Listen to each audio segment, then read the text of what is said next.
तो good morning class. तो कैसे हैं आप लोग? मैं उम्मीद करता हूँ आप लोग अच्छे होंगे। तो चलिए आज की क्लास में करते हैं श्री गणेश। पहला क्वेश्चन क्या है आपका? शुद्ध वर्तनी का चयन कीजिए। अगर आप देख पा रहे हैं, अगर आपने कभी भी हिंदी थोड़ी सी भी पढ़ी है तो इन दो को तो आप ट्रिक करने ही वाले ही नहीं। मतलब इनको तो आपको देख के पता चल जाएगा कि क्या क्या है, गलत है। अब आपको दिक्कत होगी क्षत्रिय और क्षत्रिय में। मैंने आपको क्या कहा, जब आपको समझ में नहीं आया तो आपको क्या करना है, क्वेश्चन को फिल करना है। छत्री त्रि त्रि, इसमें क्या होगा, छोटा वाला, यानी कि जो ऑप्शन नंबर ए हो जाएगा वो आपका एकदम हो जाएगा करेक्ट आंसर। तो आइए हम लोग नेक्स्ट क्वेश्चन की ओर मूव करते हैं। अधजल गगरी छलकत जाए, यानी कि अधूरा ज्ञान, जिसके पास ज्ञान नहीं होगा, जिसके पास चीजें कम होंगी, वो क्या होगा, अद्वितीय प्रदर्शित करना होगी। उसके पास 10 रुपए दिखाएगा 100 रुपए। जैसे आप कहीं बड़ी शहर में जाएंगे तो आधे मैक्सिमम लोगों को इंग्लिश बोलनी प्रॉपर नहीं आती, आधी हिंदी मिक्स करके बोले, लेकिन दिखाएंगे कैसे, बड़े एक्सपर्ट। वही आपको भी नहीं करना, साइलेंटली मेहनत करनी है, एकदम छुपे रुस्तम की तरह। और जब आपका रिजल्ट आएगा तब खुद ब खुद जमाने में शोर मच जाएगा। मेहनत इतनी खामोशी से करो कि कामयाबी शोर मचा दे। अधजल गगरी छलकत जाए, यानी कि आधी गगरी से पानी का ज्यादा छलकना, अत्यधिक ज्ञानी होना, कम ज्ञान का अत्यधिक प्रदर्शन, यानी कि आता हमें कम है लेकिन हम दिखाते ज्यादा है। जो आपको ऐसा नहीं करना, आपको आना ज्यादा चाहिए, आपको ज्ञान ज्यादा होना चाहिए और प्रदर्शित कम करना चाहिए आपको। चौराहे में कौन समास? आज मैं गारंटी लेता हूं आपके बाद आज से ये दो समास तो आप कभी गलत होने वाले। जहां पर भी संख्या का बोध हो वहां पर कौन सा समास, आपको आंख बंद करके द्विगु समास वहां पर कर देना। जहां पर भी संख्या का बोध हो वहां पर कौन सा समास, द्विगु समास। आपको वहां पर कुछ सोचना ही नहीं है, जहां पर संख्या का बोध हो वहां पर आपको सीधा सीधा द्विगु समास कर देना है। और द्वंद्व समास क्या है? जहां पर दोनों पद प्रधान हो, राजा रानी। क्या है, यहां पर दोनों पद प्रधान है कि नहीं है, बताइए। दोनों के अर्थ निकलते हैं, तो ये क्या हो गया, द्वंद्व समास। द्विगु समास क्या है, जहां पर संख्या, जैसे चौराहा हो गया आपका, नवग्रह हो गए आपके, पंचवटी हो गई। जहां पर भी संख्या का बोध हो वहां पर द्विगु समास, और जहां पर दोनों पद प्रधान हो वहां पर द्वंद्व समास। तो आज मैं गारंटी लेता हूं, आज से आपकी कभी भी क्वेश्चन, चौराहे में कौन सा समास हो जाएगा, चौराहे में हो जाएगा द्विगु समास, यानी कि ऑप्शन नंबर जो सी हो जाएगा वो हो जाएगा आपका कंफर्म आंसर। तो आइए चलते हैं नेक्स्ट क्वेश्चन की ओर मूव करते हैं। अटका बनिया देवे उधार, यानी कि जब आदमी फंस जाता है तब आदमी हर चीज करता है। दबाव पड़ने पर सब कुछ करें, यानी कि ऑप्शन नंबर जो ए हो जाएगा वो हो जाएगा आपका एकदम करेक्ट आंसर। जब किसी चीज पर दबाव पड़ता है, जब आदमी किसी चीज मुसीबत में फंस जाता है तो उसे हर चीज करनी पड़ती है। तो आइए हम लोग नेक्स्ट क्वेश्चन की ओर मूव करते। चलचित्र समझ रहे हैं ना, मूवी, क्योंकि आजकल हम लोग हिंदी ही नहीं समझ पा रहे हैं। चलचित्र दर्शकों के मन में छिपी देशभक्ति और त्याग की भावनाओं को डैश करता है। क्या करता है, परिष्कृत करता है, बहिष्कृत करता है, प्रदर्शित करता है, या फिर उत्साहित। उत्साहित क्या है, एक्साइटमेंट, भावनाएं अंदर से तेजी से आदमी को क्या हो, एक्साइटमेंट। प्रदर्शित किसी चीज को दिखाना हो गया। बहिष्कृत बाइकआउट करना, मतलब किसी चीज को त्यागने। जैसे आजकल मूवियों को जैसे चल रहा है, जैसे अभी आई थी आपकी प्रभास की, तो लोगों ने कहा ना हैशटैग बाइकआउट, वही यहाँ पर। लेकिन जो परिष्कृत क्या है, एक वेल मैनर्ड रूप में, यानी एक व्यवस्थित रूप में किसी चीज को प्रस्तुत करना, क्या हो जाएगा, परिष्कृत। और जो चलचित्र होता है वो एक आपका क्या, वेल मैनर्ड रूप में वहां पर आपको दिखाया जाता है। आपको एक लाइन से, एक क्रमागत रूप से आपको चीज दिखाई जाती है। तो चलचित्र दर्शकों के मन में छिपी देशभक्ति और त्याग की भावनाओं को परिष्कृत करता है, यानी कि एक अच्छे क्रम में आपको दिखाता है, यानी कि जो ऑप्शन नंबर आपका ए हो जाएगा वो हो जाएगा एकदम करेक्ट आंसर। तो आइए हम लोग नेक्स्ट क्वेश्चन की ओर मूव करते हैं। उसके जीवन की कोई एक दिशा नहीं, यानी कि वो भटक रहा है। क्या है, विशिष्ट दिशा नहीं है, निर्दिष्ट दिशा नहीं है, निश्चित दिशा नहीं, या फिर वांछित दिशा। तो यहाँ पर क्या हो जाएगा, निर्दिष्ट दिशा नहीं है, यानी कि उसे अपना गोल ही मालूम नहीं है कि वो किस ओर जा रहा है, उसे जाना कहाँ है, उसे करना क्या है, वो नॉर्मल सिर्फ भटक रहा है।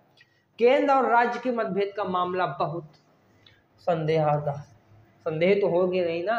केंद्र और राज्य में सरकारें अलग अलग हो सकती हैं, उनके बीच में मतभेद हो सकते हैं, लेकिन संदेह नहीं हो सकता।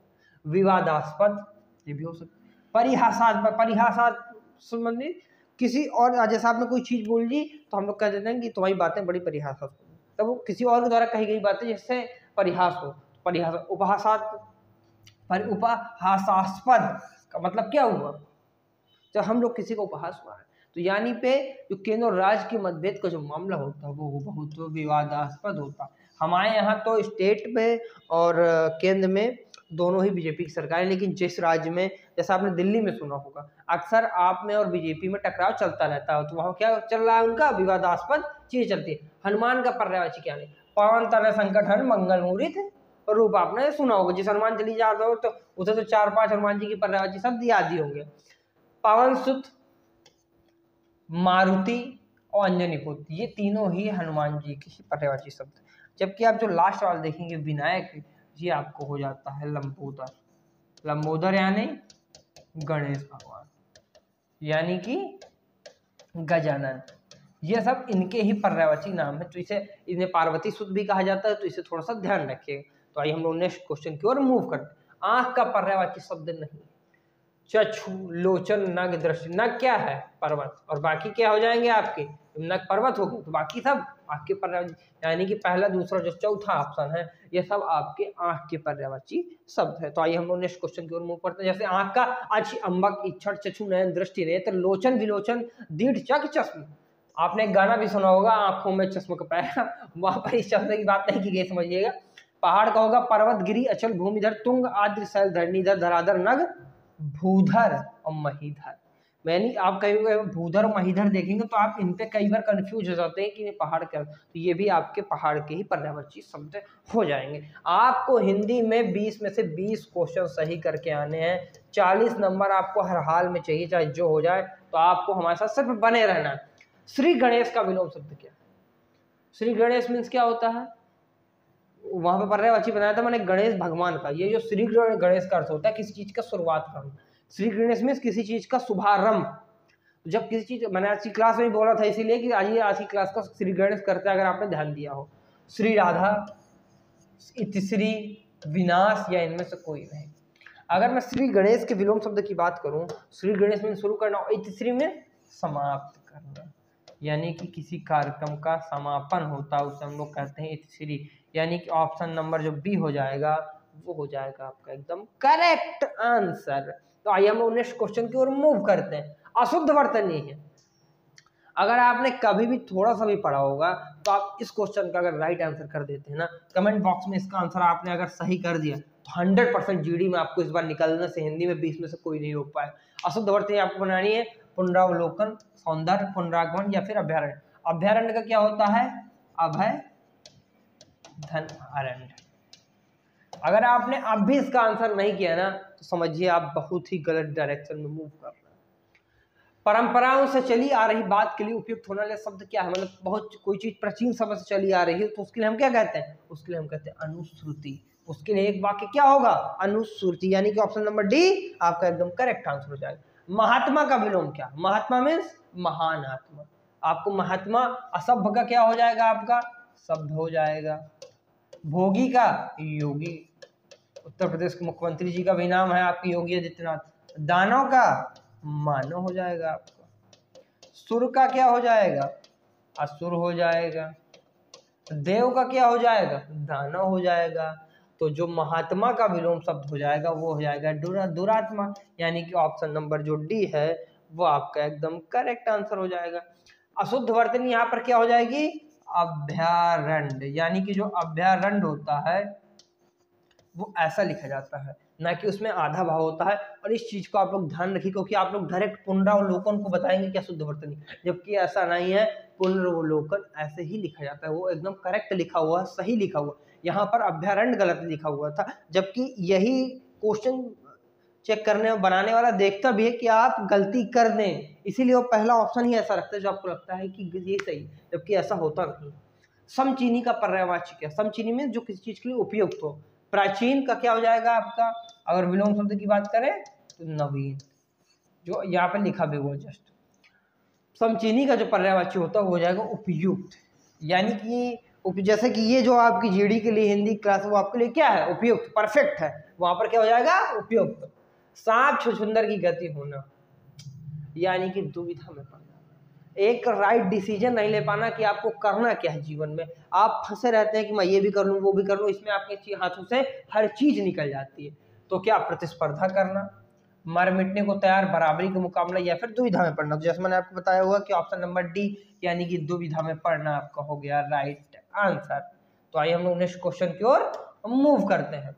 लकीर का फकीर होना यानी कि अपनी बात का पक्का, जो कह दिया सो कह दिया। मतलब मैंने कहा कि आज मैं 4 चैप्टर जीडी की हिंदी की पढ़ूंगा, तो मतलब पढ़ूंगा, मतलब कहा है मैंने तो करूंगा। कानूनबाज, डरपोक आदमी, पुरानी बातों का विरोध, या फिर वचन का पक्का। तो मैंने आपको क्या बताया, वचन का पक्का। लकीर